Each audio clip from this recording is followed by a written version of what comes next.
안녕하세요. 의 사순절 기간 동안 우리는 나사렛에서 갈릴리를 거쳐 예루살렘으로 향하신 그 예수님의 행적을 따라 함께 은혜의 메시지를 나누고 있습니다. 오늘 함께 나눌 장소는 빌립보 가이사랴라고 하는 곳입니다. 이 빌립보 가이사랴라고 하는 장소의 이름에는 두 가지 명칭이 포함되어 있습니다. 하나는 빌립보이고 다른 하나는 바로 가이사랴라고 하는 명칭이죠. 이 빌립보라고 하는 이름은 바로 그 당시 도시를 건축하고 그 이스라엘 북부 지역을 통치했던 헤롯 빌립보 왕의 이름을 따른 것입니다. 헤롯 빌립보는 예수님 시대 전후로 해서 가장 영향력이 있었던 인물이었던 헤롯 대왕의 아들이었습니다. 헤롯 대왕은 로마의 후원에 힘입어서 이스라엘의 왕자를 차지했던 인물이었습니다. 그리고 이 헤롯 왕 시절에 이 로마와의 활발한 교역을 통해서 그리고 헤롯이 로마의 충성을 다함으로써 이스라엘은 경제적으로 전성기를 구가하게 됩니다. 그리고 이 헤롯은 이스라엘 사람들의 환심을 사기 위해서 성전 건축을 하기도 했는데요. 바로 이 성전이 무려 70년의 세월 동안에 건축이 되어졌고 바로 이 성전을 특별히 헤롯 성전이라고도 불립니다. 바로 이 헤롯은 이스라엘의 역사 가운데 굉장히 지대한 영향력을 미쳤던 인물인데요. 우리 마태복음 첫 부분에서도 볼 수 있듯이 자기의 권력에 눈이 멀어서 예수님 메시아가 이 땅 가운데 탄생하신다라고 하는 소식을 들었을 때 베들레헴에 난 2살 이하의 아이들을 죽였던 그런 악독한 왕으로도 나타나 있습니다. 그런 탐욕과 권력에 눈이 멀었던 헤롯은 말년에 고통스러운 질병에 걸려 죽음을 맞이하게 되는데요. 그의 사후 그의 아들들에 의해서 이스라엘이 분할 통치되게 되는데 그 중에 한 사람이 바로 헤롯 빌립보였습니다. 이 헤롯 가문의 권력의 근원은 바로 로마에 있었습니다. 로마 황제가 이들 가문을 후원하고 지켜주었기 때문에 왕위를 유지할 수 있었다라고 하는 것입니다. 그렇기 때문에 헤롯 가문은 대대로 로마에 충성하게 되었는데요. 바로 이 충성의 흔적이 빌립보 가이사랴라고 하는 도시 이름에 잘 드러나 있습니다. 빌립보라고 하는 이름 다음에 나와 있는 가이사랴라고 하는 명칭은 바로 로마의 황제의 칭호를 따서 만든 것입니다. 로마는 특별한 황제의 칭호를 가지고 있었는데요. 그것이 바로 가이사입니다. 영어로는 시저라고도 하죠. 바로 이 로마 황제의 특별한 칭호를 붙여서 가이사랴라고 하는 이름을 붙였는데요. 굳이 해석하자면 바로 황제의 도시라고 하는 이름이라고 볼 수가 있을 것입니다. 그래서 빌립보 가이사랴라고 하는 이름은 빌립보가 건축한 황제의 도시다라고 하는 의미를 가지고 있습니다. 바로 이 황제에게 헌정된 빌립보 가이사랴라고 하는 도시는 전형적인 로마식 도시였고 그 안에는 많은 이방인들이 살고 있었습니다. 오랜 기독교의 역사 전통 가운데 가장 위대한 신앙 고백을 무엇으로 꼽을 수 있을까요? 아마 다른 생각들이 있을 수 있겠지만 대부분의 많은 분들은 주는 그리스도시요 살아계신 하나님의 아들이십니다 라고 하는 이 베드로의 신앙 고백을 꼽을 것 같습니다. 바로 이 위대한 베드로의 신앙 고백, 기독교 신앙의 근간이라고 할 수 있는 이 신앙 고백이 바로 이 빌립보 가이사랴라고 하는 로마 황제에게 헌정된 이 도시에서 고백되었다라고 하는 것입니다. 그렇다라고 한다면 이 베드로는 어째서 이 이방 도시에서 예수님께 이러한 신앙 고백을 하게 되었을까요? 빌립보 가이사랴는 갈릴리 북쪽에서 약 50km 더 올라가야 다다를 수 있는 곳입니다. 당시에는 도보로 걷는 것이 일반적인 이동 방법이었기 때문에 50km의 거리를 걷는다라고 하는 것은 성인의 걸음으로 하루 이상 길을 걸어야 도달할 수 있는 아주 먼 거리였습니다. 예수님께서는 이렇게 먼 거리를 제자들과 여행하셨습니다. 그리고 빌립보 가이사랴라고 하는 도시에 도착했습니다. 예수님과 제자들은 그 먼 길을 걸어서 빌립보 가이사랴에 도착하였습니다. 그때 예수님과 제자들 눈앞에 펼쳐진 광경은 어떤 광경이었을까요? 예수님께서는 성경에 따르면 이 빌립보 가이사랴에 도착하시고 나서 제자들에게 이렇게 물으셨습니다. 마태복음 16장 13절의 말씀입니다. 예수께서 빌립보 가이사랴 지방에 이르러 제자들에게 물어 이르시되 사람들이 인자를 누구라 하느냐. 바로 이 도시에 도착하시고 나서 예수님께서 제자들에게 첫 번째 하신 질문이 뭐냐면 사람들이 나를 누구라고 부르냐라고 하는 질문이었습니다. 예수님께서는 왜 이런 질문을 바로 하필이면 빌립보 가이사랴라고 하는 곳에서 하신 것일까요? 빌립보 가이사랴라고 하는 장소는 이스라엘의 여러 성지들 가운데 단연코 가장 아름다운 곳이라고 볼 수 있습니다. 빌립보 가이사랴라고 하는 곳은 요단강의 발원지 가운데 하나가 되겠는데요. 바로 이곳에서는 오늘날에도 많은 물들이 솟아나오고 있는 장면을 볼 수가 있고요. 또 비가 많이 오는 우기 시즌에 바로 이곳을 방문하게 되면 정말로 어마어마한 양의 물이 쏟아지는 폭포를 볼 수도 있는 그런 곳이 되겠습니다. 예로부터 우리나라도 그런 것 같은데요. 물이 나오는 지역은 굉장히 신성하게 여겨져 왔던 것 같습니다. 그래서 이 빌립보 가이사랴라고 하는 지역에 가보면 예전에 로마인들이 세워놨던 거대한 신전터를 발견할 수가 있습니다. 빌립보 가이사랴에서 섬겨졌던 신들이 많이 있었는데요. 오늘날 이 빌립보 가이사랴라고 하는 지역은 바니아스라고도 불리우고 있습니다.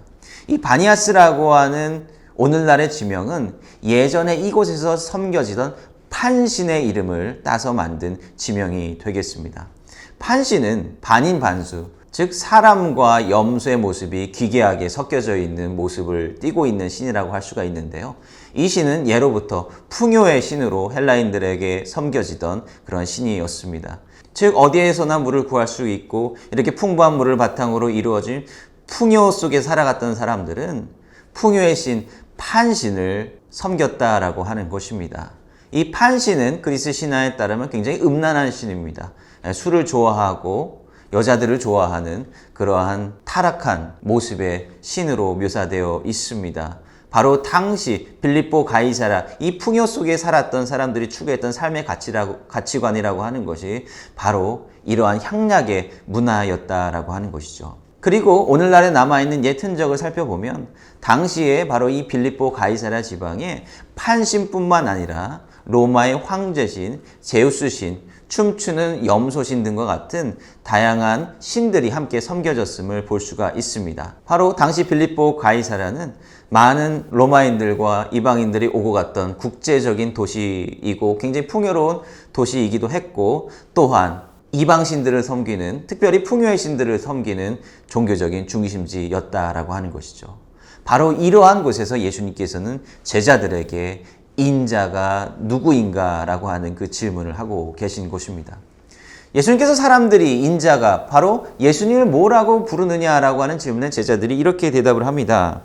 더러는 세례 요한, 더러는 엘리야, 어떤 이는 예레미야나 선지자 중에 하나라 하나이다. 바로 예수님이 하나님의 말씀을 전하는 예언자와 같은 사람이다 라고 보았다라고 하는 것입니다. 사실 이러한 명칭도 대단한 명칭입니다. 왜냐하면 유대의 전통에서 학개, 스가랴, 말라기 이후로 더 이상 하나님의 선지자는 이 땅 가운데 오지 않았다라고 생각했기 때문에 그렇습니다. 그렇게 끊겨졌던 그 선지자 전통이 다시 예수님을 통해서 부활했다라고 믿었던 사람들이 많이 있었다라고 하는 것이고 사실 이것도 굉장히 예수님을 놀라운 인물로 평가했다라고 하는 것을 볼 수가 있습니다. 그러나 우리가 알다시피 예수님은 그런 선지자나 예언자가 아니셨습니다. 그때 예수님께서는 이제 제자들에게 다시 한번 물으시죠. 그러면 너희는 나를 누구라 하느냐? 바로 제자들이 보는 예수님은 누구냐라고 하는 것입니다. 바로 그때 베드로가 위대한 신앙 고백을 예수님께 드리게 됩니다. 시몬 베드로가 대답하여 이르되 주는 그리스도시요 살아계신 하나님의 아들이시니이다. 이렇게 고백을 합니다. 자, 여기에는 굉장히 중요한 신앙 고백이 담겨져 있는데요.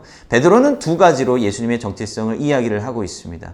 하나는 주는 그리스도시요. 자, 그리스도라고 하는 말은 바로 메시아를 일컫는 것입니다. 이 메시아, 유대인들이 이스라엘 사람들이 오랫동안 이방의 압제 속에서 그토록 고대하고 기다리던 지도자가 바로 메시아 아닙니까? 바로 예수님께서는 단순히 예언자가 아니라 이스라엘 백성들을 구원할 그러한 메시아다라고 하는 것입니다. 그리고 나서 그 뒤에 이어지는 놀라운 신앙 고백이 또 하나 나오게 되는데요. 살아계신 하나님의 아들이십니다라고 하는 신앙 고백입니다. 사실 지금까지도 크게 다르지 않은데요. 유대인들의 메시아상은 철저하게 인간적이고 정치적인 메시아상이라고 볼 수 있습니다. 이들이 고대하던, 우리 기다리던 이 메시아는 자신들의 어떤 정치적인 문제를 해결하고 이 세상의 삶의 문제를 해결해 줄 수 있는 그런 인간적인 메시아였다라고 하는 것이죠. 그런데 이 베드로의 신앙 고백, 예수님을 지금까지 경험하고 예수님의 말씀을 듣고 예수님의 기적을 목도했던 베드로의 신앙 고백은 그와는 차원이 다른 신앙 고백이었습니다. 바로 하나님의 아들이다라고 하는 것이죠. 바로 예수님께서 하나님 그 자체이시면서 하나님의 아들이시다라고 하는 그 신앙 고백을 지금 담대하게 하고 있다라고 하는 것입니다.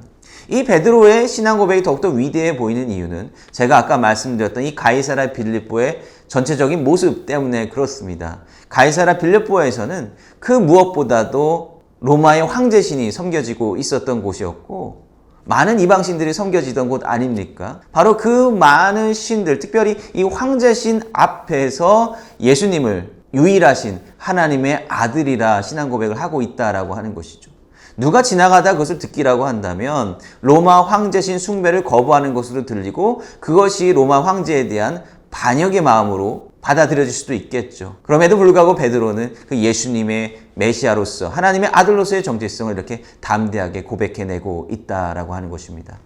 예수님께서는 바로 이러한 신앙 고백을 들으시고 베드로를 칭찬하시면서 그에게 새로운 이름을 부여해 주십니다. 사실 베드로의 본래 유대식 이름은 시몬이었습니다. 그런데 바로 이 신앙 고백을 한 이후에 예수님께서 그 시몬에게 베드로라고 하는 이름을 주십니다. 이 베드로, 헬라어 발음으로는 페트로스라고 하는데요. 이 페트로스라고 하는 이름은 바로 반석을 의미합니다. 예수님께서는 그 반석과도 같은 베드로의 신앙 고백 위에 교회를 세우시겠다라고 약속하셨습니다. 얼마나 그 축복된 이름입니까? 그러나 베드로의 신앙 고백 이후에 일어난 일을 살펴보면 베드로는 여전히 예수님께서 이 땅에 오신 이유와 그 목적을 온전히 다 이해하지는 못했던 것 같습니다. 왜냐하면 그 뒤에 예수님께서는 제자들에게 예수님께서 예루살렘에 가셔서 예루살렘의 지도자들에 의해서 고난받아 십자가 달려 죽으시고 그 이후에 부활하실 것을 말씀하고 계십니다. 베드로는 펄쩍 뛰면서 그런 일은 절대로 일어나지 않을 것이다 라고 호언장담하고 있지 않습니까? 예수님께서는 그런 베드로에게 사탄이라고 부르시면서 나무라시고 꾸짖습니다. 베드로는 예수님께서 하나님의 아들로 이 땅 가운데 오신 것은 분명히 잘 알고 있었지만 어떠한 방식으로 우리에게 부활과 구원의 소망을 주실지는 알지 못했다라고 하는 것입니다. 예수님께서는 제자들에게 말씀하고 계십니다. 누구든지 나를 따라오려거든 자기를 부인하고 자기 십자가를 지고 나를 따를 것이니라. 누구든지 제 목숨을 구원하고자 하면 잃을 것이요 누구든지 나를 위하여 제 목숨을 잃으면 찾으리라. 예수님께서는 이 말씀을 통해서 우리가 쫓아야 될 이 삶의 가치관이 무엇인지 분명히 다시 한번 말씀해 주시고 계십니다. 예수님께서는 분명히 이 땅 가운데 메시아로 오셨고 또 하나님의 아들로서 오셨습니다.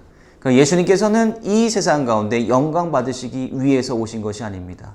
우리와 함께 하시고자 오셨고 우리의 삶의 문제를 해결해 주시고자 오셨고 우리가 나아가야 할 삶의 방향이 무엇인지 직접 보여주시기 위해 오셨다라고 하는 것입니다. 우리 모두 베드로와 같은 신앙 고백을 예수님께 할 수 있기를 원합니다. 그러나 그보다 더 중요한 것은 고난 없는 부활의 영광이 없음을 깨닫고 예수님께서 우리를 위해서 고난당하시고 죽으신 그 십자가의 의미를 깨달아 그 십자가를 우리 삶에 지고 살아가야 한다라고 하는 것을 잊지 않았으면 좋겠습니다. 이것이 바로 빌립보 가이사랴의 이야기를 통해서 우리에게 전해주는 사순절의 메시지입니다.